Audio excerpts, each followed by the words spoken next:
Here on Time Team, we like to go to places where things once stood, to dig holes in the ground, piece together the evidence, and use our imaginations to work out how they would once have looked. But not today. Welcome to Mont Orgueil in Jersey. A stunning fortress which for hundreds of years played a little known but crucial role in the defence of not just the Channel Islands, but the whole of Great Britain. Although it's been studied for centuries, this place has still got its secrets here under this bumpy lawn, but also right up there. We've got just 3 days to unlock those secrets. Let's hope we can make it. It is a ridiculously steep slope.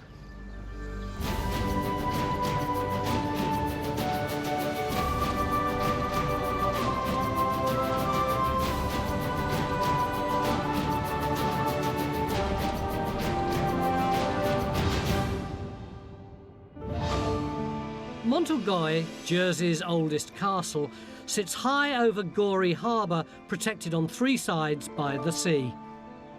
Built on a steep granite bluff, it dominates not only the beaches of western Jersey, but also the approach to the Channel Islands from France. Entering the castle, you pass through a formidable corridor of gates and courtyards, overlooked all the way by arrow slits, gun platforms and battlements. It was never supposed to be easy to get in.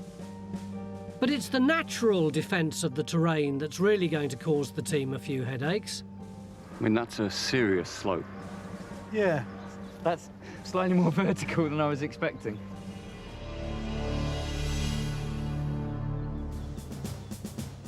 This is the first time you guys have run this machine over this kind of undulating ground. Undulating? Take the slack. It's only 25,000 quid's worth of kit. Has anybody done this before? Not on a slope this steep. I don't think anybody's been so stupid. It's not till you get right up here at the top of the castle that you begin to appreciate why it was quite so important strategically.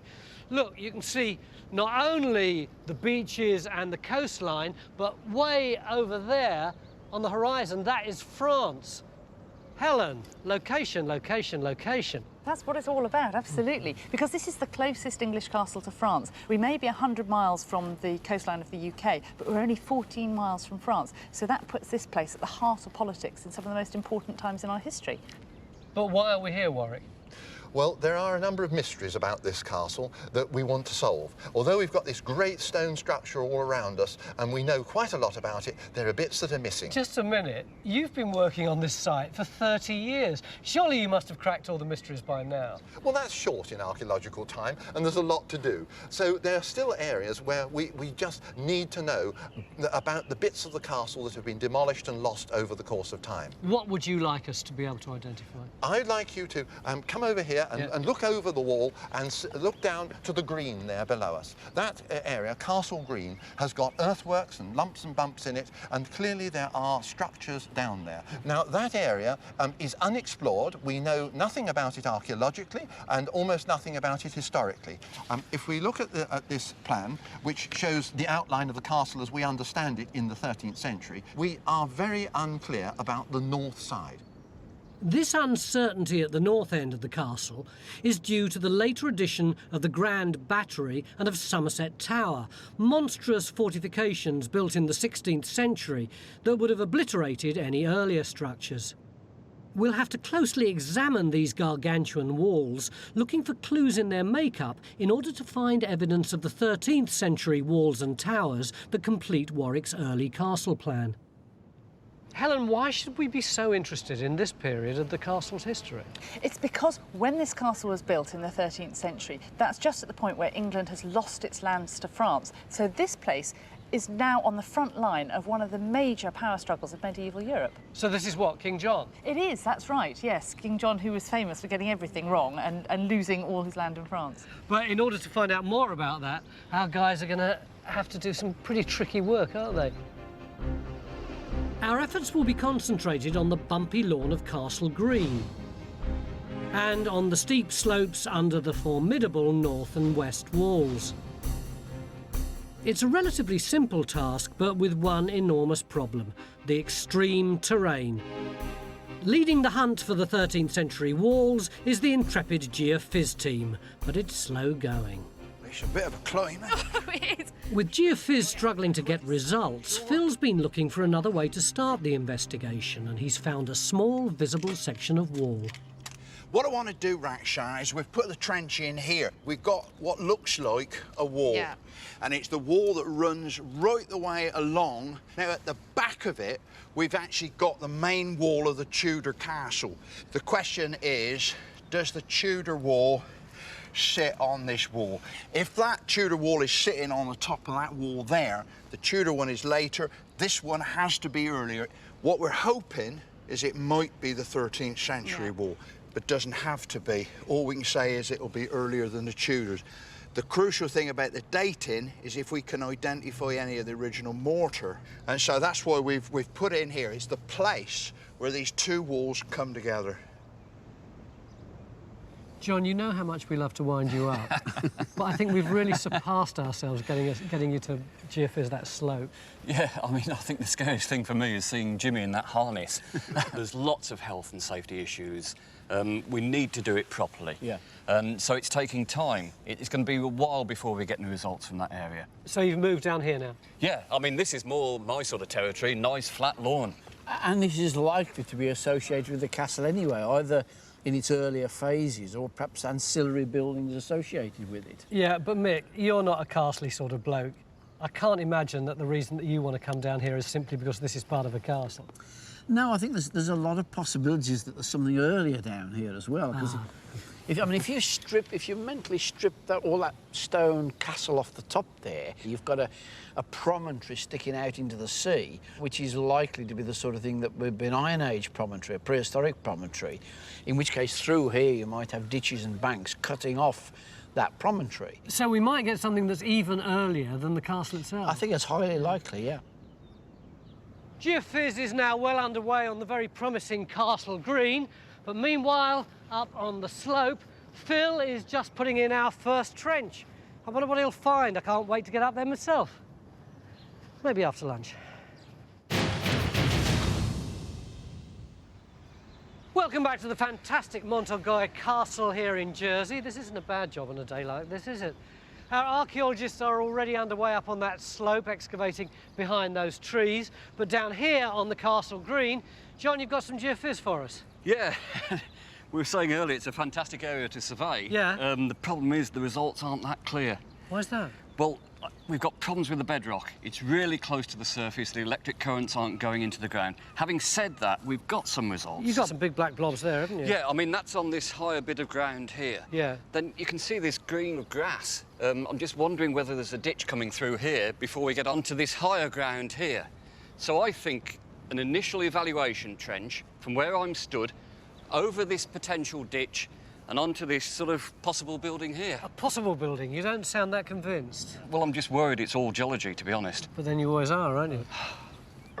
So Trench 2 goes in on Castle Green to look for a ditch that could add to the known defences of the site. And being cut into granite, it should be easy to find. But it could be a ditch or something filled up with this crushed granite stuff. It's quite a clear edge, actually. If we're really lucky, it may even date back to the original castle built in the reign of King John. When do we first hear about there being a castle here? Well, we first hear something in 1209, hints. We don't have mention of castle, but we've got this description from the pipe rolls, and it mentions the Isle of Jersey and deliveries to knights and 12 horse sergeants and 10 foot sergeants, and also the horses of these knights. So clearly there's fighting men here, there's a garrison, so we might assume that there's a castle. We don't know definitely until 1212. Now, this is a letter from King John where he mentions the Isle of Jersey, Insula de Jersey there, cum Castro, with its castle. So that's when we definitely know there's something here. Why, Chris? Why put a castle here in the first place? Well, at the beginning of his reign, King John of England owned most of the west side of France, and Jersey there was happily ensconced in the middle of the Angevin Empire. In 1202, he was summoned to Paris by the King of France to answer for his feudal holdings, and he refused to go. So they were confiscated by the French king, and the whole of Normandy, the Cotentin and Brittany was taken back, and Jersey became a remaining outpost. The island was fought over a couple of times, certainly in 1205, 1206, and again a few years later. But the ruling elite who were in charge of the island decided they were staying with King John. You can really see it on this map, can't you, that when all this part of France was English property, then Jersey was slap bang in the middle of it and really well protected. But as soon as this part of France goes back to the French king, then suddenly Jersey is on the front line. Yes, and our little promontory here on the east side becomes a perfect place to put a castle because it's in the right place to put two fingers up to the French king kind of thing, to say, look, we're English. So what was the position of Jersey by the end of King John's reign? It was still held by the English king. It was never part of the Kingdom of England. It was just a hang-up from the old Duchy of Normandy. And there began over 800 years of union. Siding with England, though, was to cause trouble with France, making a stronghold on the island vital. But finding evidence of that original stone castle under the massive 16th century walls is proving difficult. Undeterred, Stuart's hunting high and low and may have found something out on the northeast corner. This join here looks odd, doesn't it? This junction here. These are part of the Tudor battery on the corner, isn't it? We know the date for that. But that's built over that wall there. We've got a wonderful junction here where the Tudor bastion comes up against a curving wall that must be of earlier date, that itself is built against the rock face. Curving wall suggests tower to me. Is that what you Tower? think? 13th or 14th century, part of the arrangement of the curtain wall with round towers on it, as we had before the Tudors. Is this the first time you've seen it this morning? First time this morning, yes. When the ivy was stripped away, we've found something that has never been drawn on any plan or described before. Wow. So we've now located an original 13th century corner tower underneath the 16th century defences. But round the corner, Phil's struggling to take Trench 1 anywhere near as far back in time. Oh, it's quite a challenge getting up here. Phil, what was the purpose of this trench? To see whether we could establish the date of this wall. And have you done it? Not yet. What we have found is that we've got the outside edge of it plummeting away there, and then across here we've got the main core of the wall. What we'd like is for this wall to go underneath and be earlier than the main Tudor bastion wall. So at the moment you've got absolutely no dating evidence? Not really, not for the wall, but what we do have is rather unexpected dating. It's this water pipe, or this pipe that's running through here, which we think is probably a relic of the German occupation. Why do you think it's German? Well, apparently everybody that digs around the castle says the one thing that you always find is relics left over from the German occupation. It seems that's the best bet for that. So you've got some pretty robust dating for the 1940s. Now you've just got to get back to the 1300s. Yeah, and I mean, there are two ways that we're actually going to try and approach that. Firstly, see if we can establish whether this wall goes underneath the buttress, and the second way is actually to look at the mortars. What would be significant about the mortar? Well, according to Warwick, the 13th century mortars tend to have quite a lot of shell in them, whereas the Tudor mortars they're a lot more gritty. But he also tells me that there are miscellaneous mortars, and we just got to hope that we haven't got one of them. No sign of the 13th century down in Trench 2 either. The rock-cut ditch is deeper and wider than anyone expected, but it's producing little to help us date it. Although this might not be the only ditch down here, Stuart thinks he's stumbled upon another one near the castle gate. And after clearing the brambles, he calls in Jimmy with his radar for confirmation. If he's right, this is yet another unknown defensive circuit around the castle. If you follow the contour around it, you can see there's actually a ditch comes round here, and it heads down towards where the drawbridge for the original medieval castle gate was. Right. So really, this ditch ought to be part of that original 13th century castle defences. So it should be just outside the 13th century stone walls then? It is, yeah. It's clearly on this side of the castle. This is the weakest side down here. You could easily come up here and get to the base of the towers to undermine them. And so I think it needs some form of defence around here. And to be able to prove this is part of those original defences will be great. I mean, the radar that we've done across it shows it's about 1 metre deep. Mm-hmm. So we should get some datable material from that, shouldn't we? Well, I hope so. I mean, given where it is at the base of the slope, there should be all sorts of material in that ditch, shouldn't there? Well, let's get on with it then. We'll get on with the tea. There was rumours of cake, you know, before we started filming this. You'd be lucky. So trench 3 goes in to see if there is a second ditch cut below the western wall. If Stuart's right, it should run tightly butted up against the lower slopes of the castle, parallel to John's ditch. But the question remains, where's the wall that should go with it? Stuart has a hunch and is about to boldly go where no landscape investigator has gone before. With a beady eye, he's clocked something 30 feet up. Can you see how the masonry is different to the battery above it? Encouraged by the daredevil antics of the rest of the team, good luck, Stewie. he heads off up the rock face. Confused by such an up and down archaeological site, I catch up with Mick to get my head around what's going on. So Phil's looking for a 13th century wall up there. Yeah. Down there we've been digging for some ditch. Yeah. But suddenly I find that you've opened another trench here. Yeah, well, there's another ditch, you see, coming through here by the earthworks, so we want to know the date of that one as well.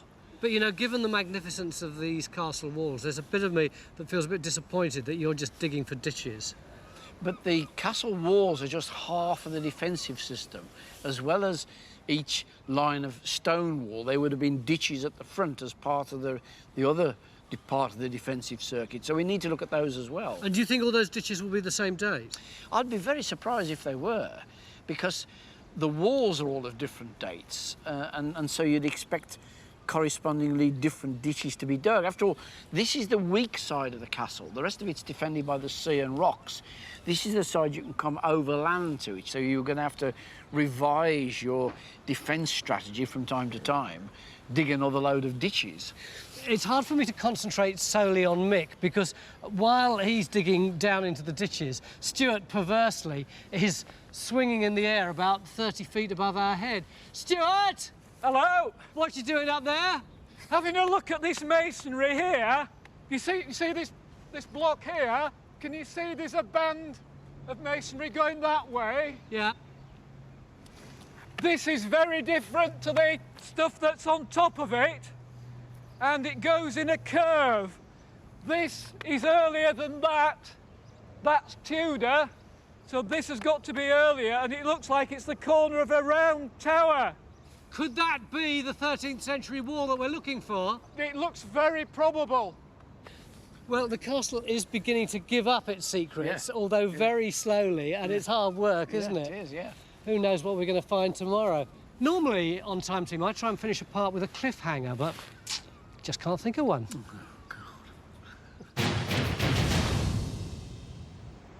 Beginning of day 2 here on the island of Jersey, where we're looking at the awesome Mont Orgueil Castle and trying to unpick some of its secrets. Yesterday afternoon, John suggested we put in a long, thin trench here because we'd started looking at the defences in front of the castle, and he thought there might be a defensive ditch running along there and maybe some sort of building over here. So, Matt, what have we found? Well, we do have this ditch here. It's a huge one cut into the rocks, nearly 5 metres across. It's been backfilled and then recut again at that end, so they keep using it. But down at this end of the trench, there's nothing. Any dating evidence at all? Well, we've got a few bits of pottery coming up from the fills of the ditch, but nothing firm yet. John, bit frustrating, slightly inconclusive. Well, no, the ditch is good. I mean, I wasn't sure about the building, but we've done some more resistance and radar. You can actually see we've got another massive ditch showing in both data sets, and they're both showing another huge ditch. Where's the ditch? Well, you can actually see it in the grass, the dark green, lush grass. This is just over here, yeah? Yeah, that depression there. Yeah. And the ditch is running through there. Now, is that related to the castle, or is it part of this promontory fort that we talked about that might be here? So do you want to dig it? We've got to. It looks quite promising, but I must admit there's part of me that thinks we've gone a bit ditch crazy on this dig. So Trench 4 goes in on Castle Green to investigate John's geophys. A third ditch would mean the approach to the castle was very heavily fortified. But will it relate to the 13th century, or could it be much, much older? I'll laugh if this turns out to be a prehistoric site and we've got a socking great medieval castle behind us. We're now unearthing diagnostic and datable artefacts across the site, but they're just not doing much to take our story back in time. Second World War? German barbed wire, I would think, yes. Frankly, so far the finds have been a bit disappointing. You can see this is obviously very late 19th century ink bottle. Desultory is the word that springs to Definitely. mind. Except that, Phil, you've just turned up with stuff from your trench. Absolutely, Tony. I mean, most of what we've been getting is the debris that's been thrown over the walls, but we do happen to have some bits of pottery which we're pretty sure are a lot earlier. What do we think about that one, Olga? Right, well, this definitely is our first piece of prehistoric pottery, and I imagine it dates to the Iron Age. But you see, if you want early, Tony, really early, look at a piece of flint. This stuff is actually going to throw our story back probably to 4000 BC, something like that. But we don't really want to throw our story back. We want to throw our story right back to the beginning. Oh, I know you want the early stuff, Fred Flintstone, but we're actually trying to date the earliest castle up here. Have either of you seen in the pottery anything that could be, say, 13th century? No, not yet. Not as yet. But we haven't got down to the critical layers yet. Sure. Stuart's now confident he's located a bit of 13th century castle high up, wedged under the corner of the 16th century walls. So he's back up his rope, recording the archaeology with a little eagle-eyed help. Henry, it's Stuart. Yeah, I can hear you, Stuart. I found some new wall up here, Henry, which is really, really nice. It's a curving bit of wall going round this crag. And it's got mortar in it, with the crushed burnt limpets in it that Warwick was saying were likely to mean it's 13th century. If I give you a couple of positions, can you plot them for me? First one now, where I am. Observation stored. Right, I got that, Stuart. Where my left glove is now, Henry. Observation stored. Encouraged by this medieval discovery, Stuart follows the base of the vast 16th century wall in the quest for more. We're walking on a wall of ivy at the moment, aren't we? Yeah, so follow behind me, and if we have to go on our bums to scale across, then no problem. OK. Now, there's a few stingers just down here. OK. Bingo! Concealed under the ivy is a second tower. This is really good. So in addition to the northwest corner tower, we can add a second 13th century tower just along the western wall. Everything we're finding on this site is geared to war and defence, suggesting that this castle has seen some serious action. Looking up at it, you really do get the most amazing sense of how difficult it would have been to storm a castle like this, how many layers of defence there are. It's all absolutely bristling with defences, isn't it? But the stone castle, once it's built in the early 13th century, it doesn't stay static, does it? It's constantly being added to and remodelled over the years. It's constantly being added to because the castle and the island are constantly under attack. Yeah, I wrote down some of the attacks. I've been trying to make a list of what's been going on, and I have got attack after attack after attack. There's this big one in 1294, isn't there? Yes, there's about 1,500 people believed to have been killed at the time, which is probably about 10% of the island population. That's terrible, isn't it? It would have made a difference. Yeah. And who's attacking at that point? The French. Oh, no wonder they're not terribly popular. This way I say I'm called a French. Sorry. And then moving on into the 14th and 15th centuries, there's several sieges at that point. So I suppose, what are they doing? Building up great big towers and hurling missiles, trying to break through the walls? Presumably, yes, that's standard siege warfare in those days. So were the walls ever actually breached? In 1373, the French broke through the outer wall, but they couldn't take the keep. They said at the time that their ladders weren't long enough and the foundations were too strong. You'd think they could send home for a few more ladders, wouldn't you? Got to go back to France for that. Henry, I wonder if you'd do a bit of modelling for me. Right. not in that way. Stuart thinks he's located a defensive earthwork down below the corner of the 16th century Grand Battery. Look at this. A large pointed platform seems to sit on top of the rock-cut ditch, jutting out into Castle Green.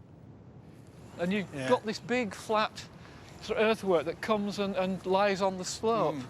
Well, to me, that looks like it's an outwork or a bastion, some form of defence covering this sort of weak area out here. There's sort of that sense of a triangle, isn't there? Which is... Yeah. Yeah, that would be right. Well, what would be really good if you could model that and see how it fits in with all the line defences and the topography, see whether it is a defence work. Under orders, Henry gets cracking. But he's not the only one surveying the castle. We've got a very flashy piece of kit on site this week. Ben, all our techie people are really excited about what you're doing. What exactly is it? This is a 3D laser scanner, and we're actually using it to digitally document the castle at the moment. How does it work? Well, what it does, it fires out a laser beam, and any surface that it hits, it calculates a three-dimensional point in space.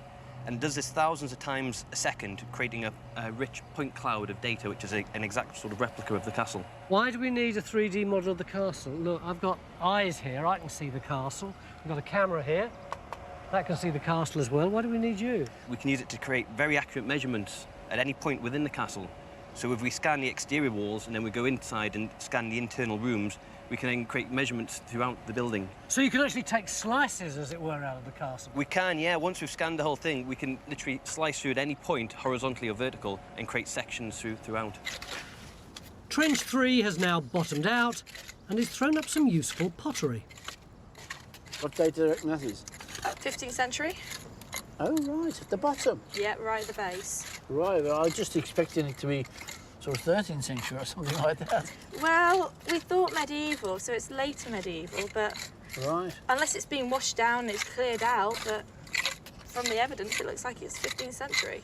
But we have got lots of rubble and other bits coming in. Yeah, I mean, that's a cracking section you've got there with all those tip lines, isn't it? We've got mortar, we've got stone there, and it looks like some form of building was here or up there somewhere initially. So if that's the bedrock there, presumably something sat on the top of that platform there, didn't it? It must have done. So to confirm whether there was a structure sitting on this platform, Phil's dragged over to take a look. Ah, no, is that looking more... And Trench 5 slowly exposes a small but solid wall on the granite spur. Henry's contour map is also revealing evidence of a defensive structure, confirming Stuart's suspicions. That's where we put the trench over the big ditch is there, isn't it? That's right. And the platform's over in this area here, isn't it? Yeah, that's right. You can actually see, I think, as an earthwork, part of that ditch coming through. That's just showing it in colours representing height, difference in height, whereas you see more if you model it by slope. So the blue areas are the steep bits of slope, and the red areas are flat bits. And then that way you can just see how dramatic that platform is as a flat area, and just how dramatic that slope is coming down here. I mean, that is classically what you'd expect from an outwork round a castle. So at some stage, an arrowhead bastion was built over the earlier rock-cut ditch. These gun platforms gave great angles for defensive fire and were popular through the 16th and 17th centuries. This is all positive stuff, but none of it has anything to do with the 13th century. Time to join the boffins for a cup of tea to find out what's going on.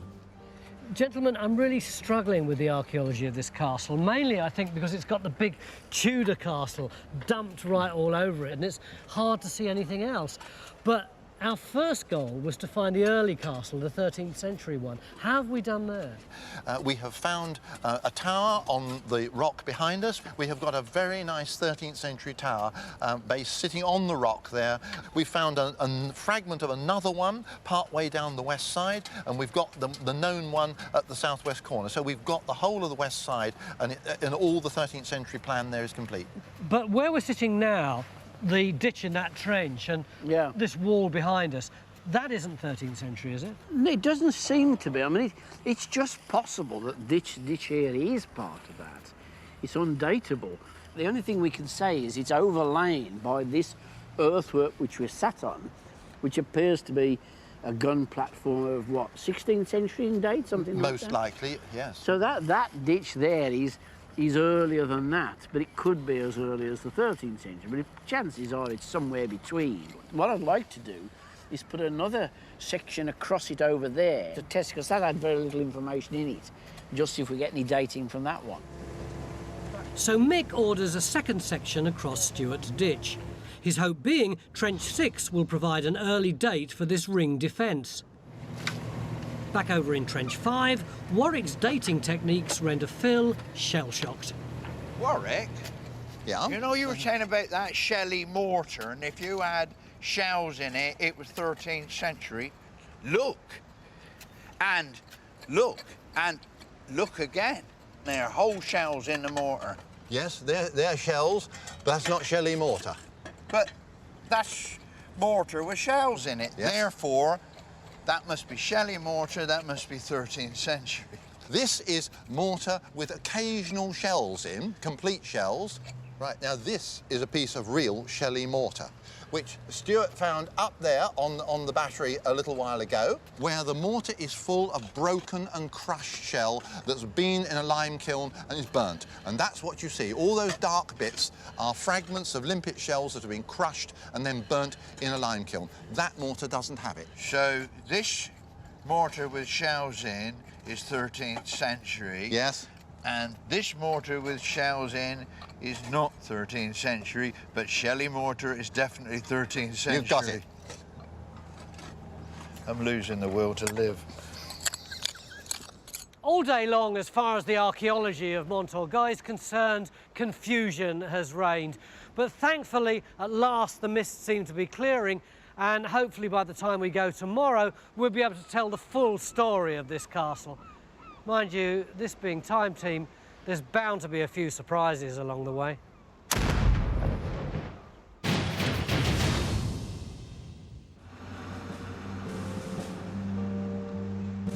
Beginning of day 3 here at Mont Orgueil Castle in Jersey, and actually we came here to do a pretty straightforward job, which was to find a couple of 13th century walls so we could identify the original castle on this site. But as the days have gone on, the archaeology has got more and more complicated. We've not only got our 13th century stuff, we've got 15th century, we've got Tudor, we've even got prehistoric. Quite frankly, by the time we leave, I think they'll probably have to rewrite the guidebook, because what we're finding is really awesome.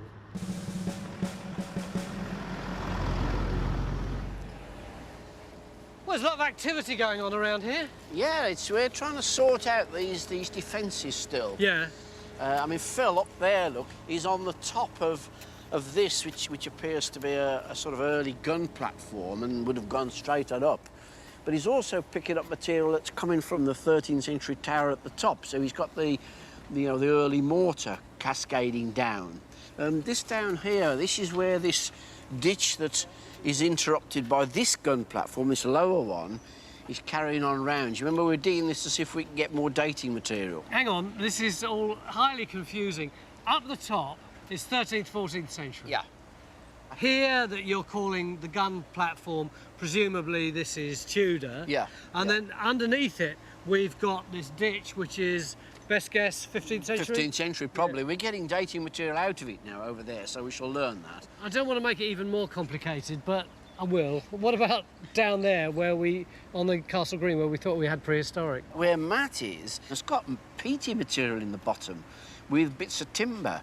I think it might be prehistoric. It would be nice if it was Iron Age or, something to do with defences, but any dated early on would be useful. Do you think we can sort all this out by the end of the day? I think so, yeah, but I think we've got a particular job to do, because normally all the things we find are spread out over a fairly flat site. Mm-hmm. Here we're spread out up the side of the hill, and to know that this bit here is one date, but a bit slightly higher than it might be earlier, is all a bit odd, really. So we're going to need Henry to go around and plot everything, I think, to make sure that we understand the relationships between it all. And early finds from the ditch extension support our military story. So where have these come from? Well, these have just literally come out of the stuff being scraped off the top from this trench here, so they've come off the spoil heap. Right, OK. Well, this one is the bottom of a sword scabbard. You can imagine the kind of leather scabbard. And from its construction, I put it in the 17th or maybe even the 18th century. So you can imagine the leather of the sword scabbard coming up there. Now, this one, though, this is very interesting. It's a French jeton of, I think, the 15th century. I'll have to clean it up to be sure. It's hard to see, but you can just about see on this side some fleur-de-lis, a cross of fleur-de-lis. These jetons, or counting tokens, were minted in their thousands across Europe. Often featuring ornate design, they were used for complicated arithmetic on a lined board, rather like a two-dimensional abacus. Back in 3 dimensions, our survey of the castle is nearing completion and should help us make sense of this topsy-turvy site.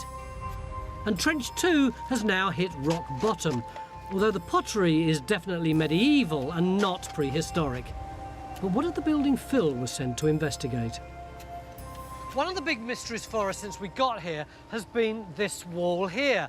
Doesn't seem to be the same build as the big Tudor castle up there, nor were we convinced that it was necessarily part of the original 13th century castle. And in a way it sort of seemed to be a bit isolated on its own here, but whatever was it? Phil, have you managed to solve the problem for us? We have solved the problem, Tony, and we've always known that this wall went round and actually butted onto the bedrock on that side. Well, we've dug into here and we can show that this wall butts directly up against the natural. So this is a totally freestanding tower, and we reckon that it's exactly like one of those over there. I've talked to Warwick about it. We know it's not 13th century. We've seen the mortars. It's not the Shelley mortars. It's mortar with shells in it. It's probably 15th century, and it's almost certainly part of that defence over there. What was it for? What this tower is doing is covering this lower ground in here. You've got people up in here, defenders with guns and bows and arrows. It's literally like a big pillbox that is designed to keep people off those lower slopes. And this is new stuff. No one knew about this This before. is crucially new stuff to the whole development of the castle. Helen, big structure up here. Looks like it's defensive. 15th century. How does that tie in with the history? Pretty well, really, particularly if it's connected with that tower, which was built by Richard Harleston, who arrives at the castle at a really peculiar moment. During the Wars of the Roses, somehow the French have got hold of the castle, and Harleston is sent to relieve it for the English. Hang on, so that's the Brits sieging their own castle? Yeah, absolutely. I know, it's kind of backwards, isn't it? But anyway, the French get driven out, and Harleston sets about updating the castle. Now, this tower here, you can see it's got the arrow slits, but just peeking through the trees is what looks like a window. Now, that is a gun port for the modern artillery.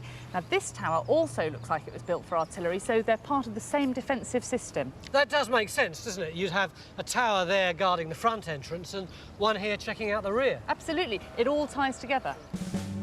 These new defences, along with those of the 16th century refortification, show that the castle was under constant threat. And Stuart believes Mont Orgueil's defensive evolution mirrored developments in weapons technology. So he's mapping known medieval firepower against the castle's walls. Their effective range from the arrows is about 100 yards. I can just sort out 100 yards. Just marking out this distance of death is chilling. I'd never think I could be killed by an arrow or a crossbow from that distance. By the time you get to the 15th century and they're starting to use muskets, you've got a different order of beast to deal with. You've got these musket balls which are coming at you. Their penetrating power is such that if you're at this distance, the ball wouldn't just kill you, it'd go straight through you. Oh. Out the other side and take 2 or 3 people out the other side. There'll be chunks of meat flying everywhere. People are killed by splinters of bone behind the person that's been hit first. By the Tudor period, when you're getting the cannon coming in, suddenly they're gonna do you a lot of damage at 2,500 yards. And this firepower could be aided by geography. Looking at the levels, the top of that's lower than the top of the hill here. So I think the natural hill is probably better as defensive position than the top of the castle. How far away is that? The crest of the hill here is about 300 yards. If you're on top of that hill and you've got cannon, you can pound the castle quite easily. This would be a horrible place to be, wouldn't it? Shall we move?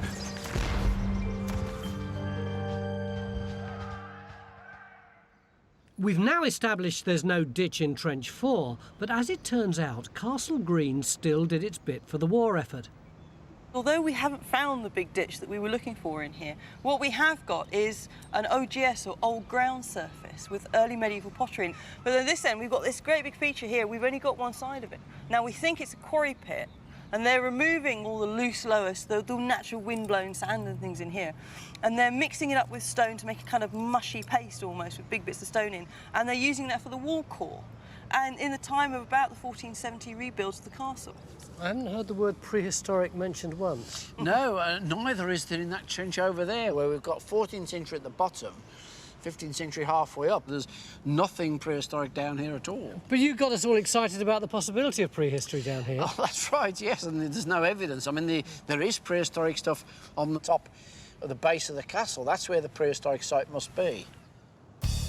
But how far back in time have we pushed this site? The answer lies in Trench 1. Where's Ian? Ian, you got a visitor. I said, where are you? They said, I think he's still in that trench up by the castle wall. We hadn't seen you for 2 days. Yeah, well, I've been up here digging down all on my own, so. What you got? Well, we've got to the bottom of this medieval wall, and I've just got underneath the wall, down into these rocks and this old ground surface. I'm back into prehistory. How do you know it's prehistory? Because all the soil's absolutely full of Iron Age pot and prehistoric flintwork. You tried to insult me a couple of days ago by calling me Fred Flintstone, but I'm totally unrepentant. I still love flints. Look at how sharp that edge is across there. It actually goes in an arrow shaft like that. That arrowhead is probably about 3000 BC. It's really satisfying, actually, that we've managed to nail the prehistoric part of the story to here, isn't it? Absolutely, but I know you're not remotely interested in it. All you're interested in is the medieval stuff. And when I talked to you a couple of days ago and we talked about why we put this trench in here, I said we wanted to find out which of these two walls was the earlier and which was the later. And I said there was 2 ways that we could do that. One was by the stratigraphy and one might be by the mortar. And the stratigraphy we can show with this one is that this low wall here is the earlier one, and it is earlier than the big Tudor wall back there. And it's 13th century? Ah! Now, I can't tell you the date of it because the mortar was going to be the crucial dating thing. We do not have the Shelley mortar in here, so I cannot say without doubt that this is 13th century, but it could be. It is definitely earlier than that wall. That's tantalising, isn't it? So you satisfied now? Yeah, I'm going back down again. I'll leave you to chat to Barney Rubble. Back to the future. Our photorealistic 3D model of Mont Orgueil is nearly complete. And Stuart's keen to use it as a tool to accurately measure the dimensions of the massive Tudor gun battery added late in the castle's life. I'm really interested in the thickness of the Grand Battery for a number of reasons to do with the defence of this castle. What's the measurement from the face of that north wall of the Grand Battery to the inside wall of it there?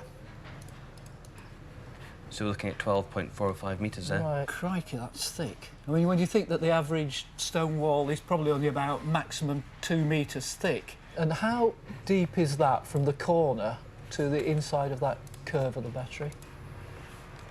I'm looking at 23.271 metres from end to end. That's put there simply to absorb cannon fire from cannon up on the hill here, because if it's simply a wall, say a 2 metre thick wall, it would just shatter with the impact of cannonballs, so they need that depth of earth to absorb the impact.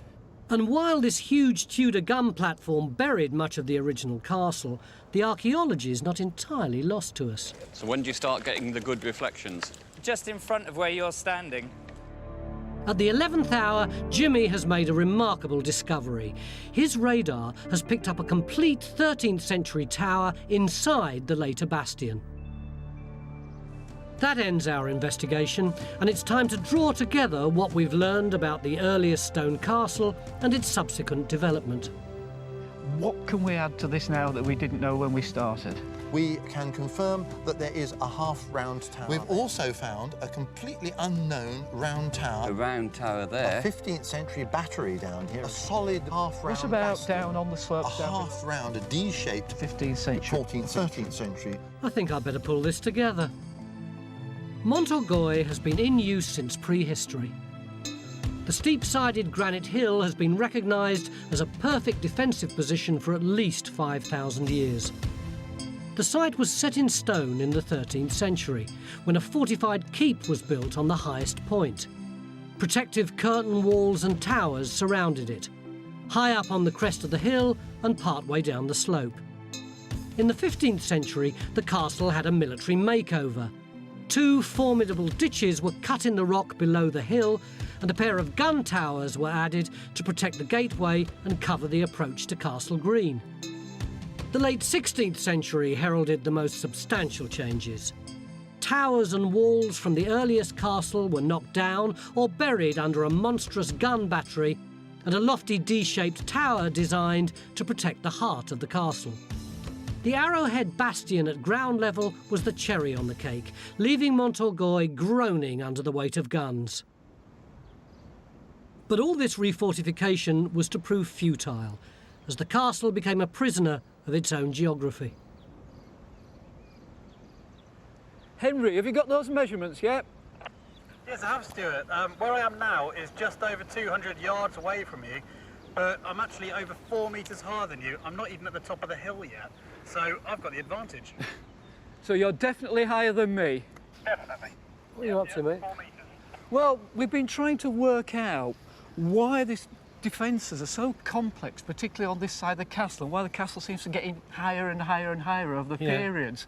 And it's really quite interesting, because if we were standing on the 13th century battlements on the castle, we've got the height, we've got the advantage. Got bows and arrows. Bows and arrows, exactly. So if anybody was attacking down there, the effective range of a bow is about 100 yards, which is where about Faye is just down there on the lower lawn. If you fired a bow and arrow... Right, shall I get her? She'd be dead. That's pretty good, wasn't it? But then later on, when they got muskets, their effective range is not that dissimilar. It's about the same distance. So where Matt is over there... That was a terrible death. But the big difference comes a little bit later in the Tudor period. Yeah. Cannon. Of course, yeah. Cannon makes the biggest difference, and you've got a hill up there. That's where Henry is, way up there. Exactly. Yeah. If you had a cannon on that ridge at 200 yards, that's the distance, the velocity of the ball would completely smash any walls here. So in the Tudor period, you had to build this great big thick work here to stop the impact of the ball, completely destroying the wall, destroying this castle. Suddenly, he's got the height, he's got the advantage. So is he going to fire his cannon at us? He hasn't got a cannon, we have. Ah! Very funny, Stuart. Ha ha.